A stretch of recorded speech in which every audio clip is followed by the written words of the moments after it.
Hi friends, welcome to Shri ఆచార్య.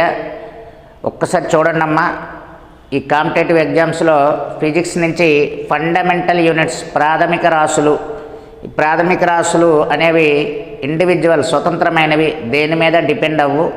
ఓవరాల్గా మనకి 9 ఉన్నాయి ఈ ఫండమెంటల్ యూనిట్స్ అనేవి. ఆ 9 వాటి యొక్క యూనిట్స్ గుర్తుపెట్టుకుంటే ఈజీగా మీకు ఒక బిట్ అయితే గుర్తుంటుంది.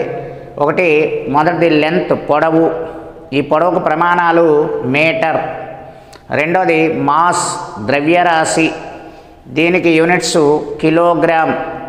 మూడోది టైము, కాలము, దీనికి యూనిట్స్ సెకండ్. నాలుగోది లైట్ ఇంటెన్సిటీ, కాంతి తీవ్రత, దీనికి యూనిట్స్ క్యాండిలా. నెక్స్ట్ది టెంపరేచర్, ఉష్ణోగ్రత, దీనికి యూనిట్స్ కెల్విన్. నెక్స్ట్ది ఎలక్ట్రిక్ కరెంట్, విద్యుత్ ప్రవాహము, దీనికి యూనిట్స్ యాంపియర్.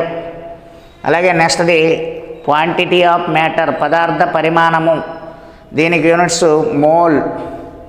నెక్స్ట్ది సమతల కోణము, ప్లెయిన్ యాంగిల్ అంటారు, దీనికి యూనిట్స్ రేడియన్. నెక్స్ట్ది ఘన కోణము, సాలిడ్ యాంగిల్, దీనికి యూనిట్స్ స్టెరేడియన్. సో ఇది 9 ఫండమెంటల్ యూనిట్స్ ప్రతి ఒక్కరికి రావాల్సిందే. ఎందుకంటే వాడు బిట్టిచ్చేటప్పుడు find out the fundamental unit అంటాడు, లేదా దీని నుంచి డెరైవ్ యూనిట్స్ అంటారు. డెరైవ్ యూనిట్స్ అంటే ఉత్పన్న రాశులు. సో ఉత్పన్న రాశులు 3 ఇచ్చి ఫండమెంటల్ యూనిట్ ఒకటి ఇవ్వడం జరుగుతుంది, లేదా ఫండమెంటల్ యూనిట్స్ 3 ఇచ్చి డెరైవ్డ్ యూనిట్ ఒకటి ఇవ్వడం జరుగుతుంది. చక్కగా గుర్తుపెట్టుకుంటే ఒక బిట్ మీ చేతిలో ఉన్నట్టు ఉంటుంది. ఒక 1 or 2 minutes దీని మీద మీరు మైండ్ పెడితే ఈజీగా ఫైండ్ అవుట్ చేయొచ్చు. Thank you friends.